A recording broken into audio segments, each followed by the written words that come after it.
저에게는 딸과 아들이 있습니다. 아, 아이들이 저를 참 많이 닮았어요. 생김새도 닮았고 성격도 비슷합니다.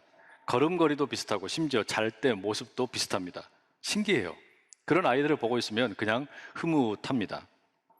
바울이 에베소 교회 성도들을 향해서 이와 비슷한 이야기를 합니다.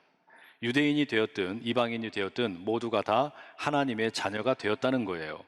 예수 그리스도를 통해 하나님의 백성이 되고 하나님의 자녀가 되는 이 권세를 누렸는데, 그래서 바울이 뭐라고 말합니까? 우리가 예수 그리스도를 통해 하나님의 자녀가 되었으니 하나님을 좀 닮아가자. 새 옷을 입었으니 우리가 새로운 감각을 일깨우자. 이런 이야기를 합니다. 그렇습니다, 여러분. 우리가 하나님의 자녀라면 우리는 마땅히 하나님을 닮아야 되겠죠. 그러면 우리가 하나님을 닮았는지 닮지 않았는지 어떻게 확인할 수 있겠어요? 제가 제 자녀들과 닮았다라고 하는 거 확인하는 방법 여러 가지 있습니다. 가장 확실한 것은 DNA를 통해서 친자 검사하면 됩니다.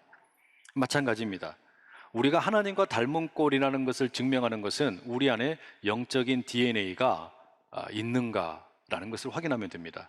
그게 어떤 걸까요? 지난 시간에 우리가 살펴보았던 것처럼 두 가지의 DNA가 있어요. 하나는 다양성을 존중하는 가운데 하나됨의 DNA가 있고, 또 하나는 하나님의 거룩하심 앞에서 정결함을 지키려는 DNA가 있습니다.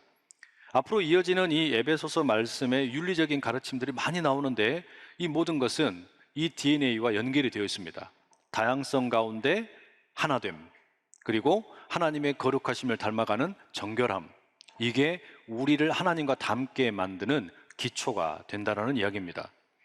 이제 우리가 하나님의 자녀로서 하나님을 닮아가는 그 구체적인 내용들을 살펴봐야 할 텐데요.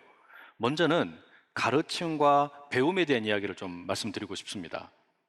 파커 팔머라는 학자가 있는데, 그가 쓴 가르침과 배움의 영성이라는 책이 있어요.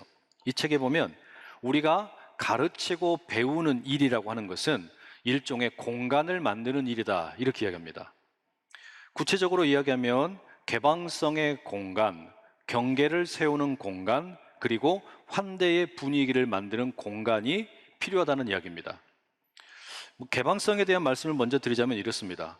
사람들이 정말로 진리를 알고자 한다면 가장 먼저 필요한 게 뭐냐면 내가 모른다는 사실을 인정하는 겁니다. 모른다는 사실을 인정해야만 진리를 알아갈 수 있겠죠. 그런데 많은 경우에 사람들이 자신의 무지함을 감출 때가 많아요. 허세를 부리면서 아는 것처럼 행동을 합니다. 왜냐하면 내가 모른다는 거, 무지함을 들키는 것이 두렵기 때문입니다. 따라서 우리가 진리를 정말로 배우고 실천하려고 하면 제일 먼저 필요한 게 뭐냐면 나의 무지함을 인정을 하고 개방하는 겁니다. 그래서 이 작가가 뭐라고 이야기하냐면, 그래야만 진리가 우리 가운데 찾아올 수 있고 그 진리가 우리 안에서 무언가 역사할 수 있다는 이야기예요. 에베소서 4장 20절에 보면 오직 너희는 그리스도를 그같이 배우지 아니하였느니라 라고 말합니다. 우리가 길이요 진리요 생명이 되시는 예수님을 배우는 학생이라는 이야기입니다. 우리가 함께 모여서 예배드리는 이 공간이 뭡니까? 가르침과 배움의 공간이에요. 예수님께서 우리를 가르치시고 우리는 예수 그리스도를 통해 하나님을 배우는 학생이라는 이야기입니다. 그러니 이 과정에서 우리에게는 뭐가 필요하냐면 우리의 마음을 개방하는 게 필요해요. 진리 되시는 주님께 나를 개방하는 거, 내가 하나님을 잘 모른다는 거, 내가 예수님을 잘 모른다는 거, 내가 진리에 대해서 어두운 눈을 가지고 있다는 것을 인정하는 겁니다. 굳이 다 알고 있다는 듯이 허세를 부릴 필요가 없습니다. 그래야 진리이신 주님께서 우리 안에 찾아오셔서 역사하실 수 있는 것이죠. 두 번째는 경계의 공간이 필요합니다. 우리가 배움의 공간을 개방을 했다면, 내 마음을 열었다면 잘한 일입니다. 그러나 진리가 그렇게 개방된 공간으로 우리 안에 들어오고 우리 안에서 역사하려고 할 때 경계가 없으면 무슨 일이 벌어질까요? 그 진리가 다 빠져나가게 됩니다. 예를 들어 여기 여러분 컵이 하나 있습니다. 우리가 이 컵에다가 이제 무언가를 담으려고 합니다. 그럼 먼저 뭐가 필요해요? 컵 속에 들어있던 본래 들어있는 것을 비워내야 됩니다.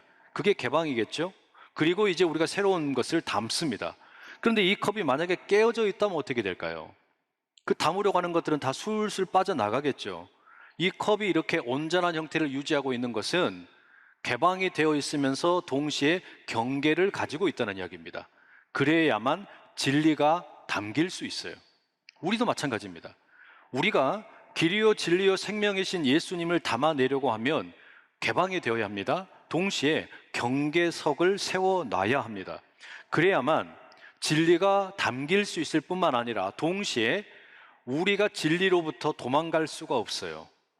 우리가 진리로부터 힘들다고 도망가지 못하고 그 안에서 진리를 통해 변화를 경험하게 되는 겁니다. 신앙 교육을 한번 생각을 해보십시오. 이 기독교 교육이라는 것은 진리를 배우는 일입니다. 우리가 이 예배의 공간에서 함께 모일 때에 성령께서 우리 안에 오셔서 우리를 가르치십니다. 그리고 우리는 배웁니다. 근데 이 과정에서 언제든지 이 경계라는 게 있어요. 이 벽이 세워져 있죠. 지붕이 덮여 있죠. 어디로 도망갈 방법이 없습니다. 그래서 여기서 우리는 머무르는 동안에 진리를 만나게 되고, 또한 우리 각자의 마음에도 그 공간이 열려 있고 열린 공간으로 진리가 들어오셔서 일을 하기 시작을 하시는 거예요. 이 경계가 없으면 무슨 일이 벌어집니까? 혼란스러움과 혼돈이 생기는 겁니다.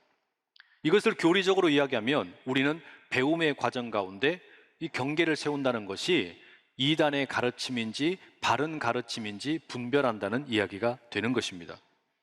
세 번째, 우리가 이 가르침과 배움의 공간 가운데 환대의 분위기를 만들어 갑니다. 이게 무슨 얘기일까요? 환대라고 하는 것은 서로에 대해서, 그 서로의 아픔이나 갈등에 대해서 서로가 가지고 있는 의견이나 생각에 대해서 내가 주의 깊게 받아들인다라는 뜻입니다. 왜냐하면 이게 왜 필요한가 하면, 여러분, 우리가 새로운 것을 배운다라고 하는 것은 언제나 고통스러운 일이에요. 진리를 배운다라고 하는 것은 절대로 그냥 즐거운 일이 아닙니다. 왜 그런 거 하니? 내가 익히 알고 있던 내용물을 먼저 버려야 하기 때문입니다. 익숙한 것을 버리고 새로운 진리를 받아들여서 그것이 내 것이 되게 만들어야 하니까, 그러면 어때요? 고통스럽죠. 익숙한 것을 버리고 새로운 것에 나를 적응시키려고 하니까 쉽지가 않은 겁니다. 그래서 모든 진리를 추구하는 일은 고통스러운 일입니다. 가르치는 일도 배우는 일도 고통이 따라오기 마련입니다. 때문에 이 과정에서 누군가가 나에게 귀를 기울여주고 나를 환대해주고 내 이야기에 귀를 기울여주면 이 기독교의 진리를 받아들이는데 조금 더 수월할 수 있는 것이겠죠. 이처럼 여러분, 우리가 함께 예배드리는 공간은 가르침과 배움의 공간이고, 이곳은 개방성과 경계와 환대가 함께하는 곳입니다. 바로 그때 우리는 진정으로 길이요 진리요 생명이신 예수님을 온전히 받아들일 수 있게 되는 것이죠. 제가 자주 말씀드리는 내용이지만, 우리가 하나님께서 예수 그리스도를 통해서 행하신 일에 대해서는 그렇게 어려워하지 않습니다. 하나님께서 나를 구원하셨다, 예수님께서 십자가에 죽으시고 부활하심으로 내게 새 생명을 주셨다, 모두가 좋아합니다. 모두가 다 은혜를 받아요. 그런데 이제 어려운 건 뭐냐면, 그 은혜를 경험한 우리가 어떻게 살아야 할 것인가, 이것을 이제 우리 몸에 익숙하게 만들어가는 과정이 어렵습니다. 그 안에 우리는 갈등하기도 하고 그 진리 앞에서 무너질 때도 있는 거예요. 그런 점에서 제가 권면을 드리고 싶습니다. 여러분, 이제 우리가 에베소서 1장, 2장, 3장에서는 하나님의 행하신 일을 들었다면 4장, 5장, 6장은 우리가 무엇을 해야 할 것인가에 대한 이야기예요. 이 이야기를 들으실 때 가르침과 배움의 공간을 스스로에게 늘 만들어 가십시오. 자기 스스로를 개방을 하는 거예요. 그리고 혼란스럽지 않도록 경계석을 세우는 것을 경험해야 됩니다. 그리고 환대를 경험할 수 있는 그런 어떤 믿음의 공동체, 믿음의 친구들이 있는 게 참 좋습니다. 그래야만 내가 고민하고 있는 거, 신앙적인 어려움들 훨씬 더 수월하게 풀어갈 수 있다는 이야기입니다. 그 핵심이 뭘까? 저는 그것을 건강검진에 비유해서 좀 말씀드리고 싶어요. 우리가 때때로 건강검진을 받지요. 키, 몸무게, 근육량, 스트레스의 정도, 시력, 청력, 또 골밀도, 구강 상태, 오장육부의 상태, 이런 것들을 다양한 의료 기기를 통해서 확인을 합니다. 그리고 결과가 나오면 이제 의사 선생님과 상담을 하게 되죠. 여러분, 그 상담의 핵심이 뭡니까? 결국은 더할 것은 더하고 뺄 것은 빼는 겁니다. 예를 들어서 근육량이 모자라면 근육량을 더해야 합니다. 지방이 너무 많으면 지방을 빼야 합니다. 당뇨가 심하면 달고 자극적인 음식을 빼야 합니다. 골다공증의 징후가 너무 높으면 비타민 D를 많이 더해야 합니다. 그렇게 더할 것은 더하고 뺄 것은 빼야만 우리의 건강의 상태를 유지할 수 있는 것이죠. 마찬가지예요. 우리가 신앙적으로도 그와 같은 일이 똑같이 필요한 겁니다. 더할 것은 더하고 뺄 것은 빼야만 우리가 영적인 DNA가 비로소 자리 잡게 되는 겁니다. 근데 문제는 뭐냐면 이게 쉽지가 않아요. 더할 것을 더하고 뺄 것을 빼는 게 당연한 것처럼 보이는데 쉽지가 않습니다. 저는 아침, 점심, 저녁이면 체중계에 수시로 올라갑니다. 몸무게를 재요. 그래가지고 제가 생각하기에 정상적인 범위를 벗어났다고 생각을 하면 밥도 안 먹고 식사량도 줄이고 달리기도 하고 이렇게 살을 빼려고 합니다. 그래야만 몸의 건강을 유지할 수 있으니까.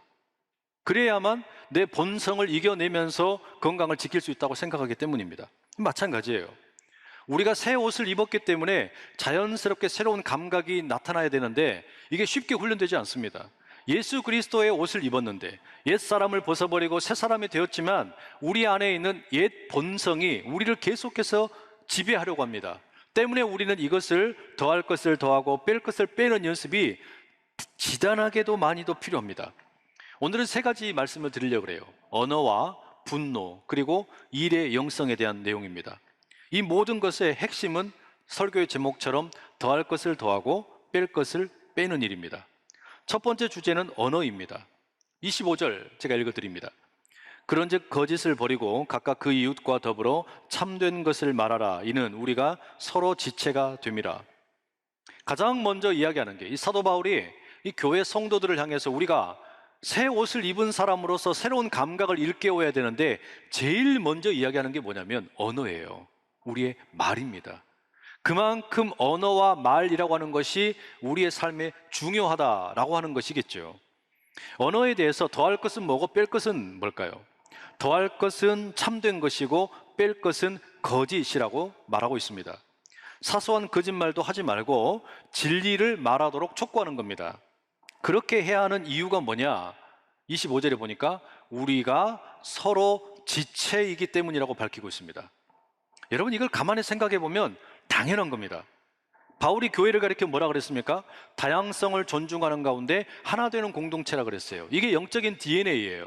그러면 교회는 한 몸이라는 이야기입니다. 예수 그리스도를 머리로 하고 한 몸을 이루는 공동체인데 이 몸에는 다양한 지체들이 있습니다. 근데 여러분 한 몸을 이루는 지체가 서로에게 거짓말을 한다면 어떤 일이 벌어질까요? 난감합니다. 예를 들어서 지금 제 몸에 있는 위장이 아픕니다. 뭔가 탈이 났어요. 그런데 위장이 거짓말을 합니다. 아픈데 아프다고 말을 하지 않고 멀쩡하다고 이야기합니다. 괜찮다고 이야기합니다. 내가 소화를 시킬 수 있다고 이야기합니다. 그러면 손이 매운 음식을 집어서 입에 집어넣습니다. 그리고 위장으로 들어갑니다. 무슨 일이 생길까요? 더 심각한 탈이 나겠죠. 생각만 해도 끔찍한 고통입니다. 여러분 그렇습니다. 한 몸을 이루는 지체가 이처럼 서로에게 거짓말을 하게 되면 몸의 건강이 악화되는 거예요. 이건 당연한 일입니다. 특히 바로 그런 이유 때문에 바울은 우리가 서로에게 이야기를 할 때 거짓말은 빼고 참된 것은 더해라 라고 이야기하는 겁니다. 두 번째, 분노에 대한 이야기를 들려줍니다. 제 26절, 27절 읽겠습니다. 분을 내어도 죄를 짓지 말며 해가 지도록 분을 품지 말고 마귀에게 틈을 주지 말라. 26절 맨 앞에 보면 분을 내어도 죄를 짓지 말아라. 이게 문자적으로 번역을 하면 분을 내라 하지만 죄는 짓지 말라 이렇게 되어 있습니다. 그러니까 분노라고 하는 것에 대해서 금하는 게 아니에요. 분노라고 하는 것은 허용이 되고 있습니다. 다만 죄가 되는 것은 피하라고 이야기합니다. 그러니 이 분노와 관련해서 여러분 우리가 이야기할 때 역시 더할 것이 있고 뺄 것이 있어요. 분노와 관련해서 우리가 더할 것은 뭐냐면 분별력입니다. 뺄 것은 뭐냐면 즉흥적인 반응이에요. 이걸 조금 설명을 좀 드릴게요. 성경에 보면 두 가지 종류의 분노가 있습니다. 의로운 분노가 있고요, 불의한 분노가 있습니다. 예수님께서 예루살렘 성전에 들어가셔서 장사하는 사람들 쫓아내셨습니다. 이게 뭡니까? 의로운 분노예요. 반면에 창세기 4장에 보면 가인과 아벨의 이야기가 나오죠. 아벨의 제사를 하나님이 받으셨어요. 그런데 가인의 제사는 받지를 않으셨어요. 그랬더니 가인이 어떻게 합니까? 창세기 4장 5절에 보면 이로 인해서 몹시 분하여 안색이 변했다고 되어 있습니다. 이게 일종의 불의한 분노라고 할 수 있습니다. 그러니까 우리가 분노가 완전히 원천적으로 봉쇄되어 있는 게 아니라 나의 이 분노가 건강한 분노인지 아니면 무언가 잘못된 분노인지 분별할 수 있어야 된다는 이야기입니다. 이게 우리가 이 분노의 감정을 먼저 대할 때 늘려야 되는 거예요. 특히 여러분, 우리는 때때로 반대로 반응할 때가 많아요. 분노하지 말아야 될 것에 대해서는 분노를 막 심하게 하고 정말로 분노해야 될 것에 대해서는 침묵하는 경우가 꽤 많습니다. 뻔뻔한 죄악이나 범죄를 보면서 분노할지를 몰라요. 힘 앞에서 그냥 굴복하는 겁니다. 이건 지극히 잘못된 거죠. 하나님은 거룩하신 분입니다. 그래서 하나님은 죄를 미워하십니다. 그렇다면 하나님의 자녀들 역시 거룩하신 하나님을 따라서 죄에 대해서 분노할 줄 알아야 됩니다. 이게 바로 여러분, 우리가 분노에 대해서 취해야 할, 더할 것입니다. 이 분별력을 갖는 거예요. 그런데 동시에 바울은 이 분노에 대해서 이야기하면서 분노를 하되 다만 조심해야 될 것이 있다라고 이야기합니다. 그게 뭡니까? 파괴적인 본성이 있다는 거예요. 이 분노 자체가 무언가를 무너뜨리는 본성이 있다는 겁니다. 그래서 세 가지의 제한 사항을 둡니다. 그 첫째가 죄를 짓지 말라는 겁니다. 가인의 경우를 보세요. 가인이 하나님께서 자신의 제사를 받지 않음으로 인해서 분노합니다. 화가 났어요. 그리고서 그 화풀이를 누구에게 합니까? 자기 동생 아벨에게 합니다. 아벨을 쳐서 죽입니다. 이건 옳지 못한 분노의 전형이라고 할 수 있습니다. 분노할 수는 있지만 죄를 짓는 것은 우리의 책임이라는 거예요. 두 번째, 해가 지도록 분을 품지 말라고 합니다. 이것을 우리가 문자 그대로 이해하면 곤란합니다. 해가 질 때까지는 그러면 내가 분노해도 되는구나, 이런 뜻으로 이해하면, 여러분, 여름에는 조금 더 길게 분노해도 되고 겨울에는 짧게 분노하라는 이야기입니까? 이게 말이 안 되죠. 그런 뜻이 아닙니다. 바울의 의도는 뭐냐면 우리 마음에 가능한 한 이 분노라는 것을 오랫동안 간직하고 있지 말라는 거예요. 이건 뭐와 같은 거냐면 산불을 진화하는데 잔불이 살아있는 것과 같습니다. 산불을 여러분 우리가 다 끈 줄 알았는데 때때로 어떻습니까? 그 잔불이 살아있다가 바람이 슝 불면 다시 재발될 때가 있잖아요. 마치 그것처럼 분노가 그와 같은 겁니다. 이 분노를 우리가 오랫동안 우리 마음속에 두고 있잖아요. 이게 시간이 지나면 사라지는 게 아니라 오히려 또 확 타오르는 겁니다. 나만 태워버리는 게 아니라 다른 사람들도 다 태워버리는 거예요. 그래서 바울이 권하는 건 뭐냐면 마음의 분노를 가급적이면 신속히 진화하는 게 좋다는 겁니다. 세 번째, 이 분노의 감정으로 인해서 마귀에게 틈을 주지 말라고 말합니다.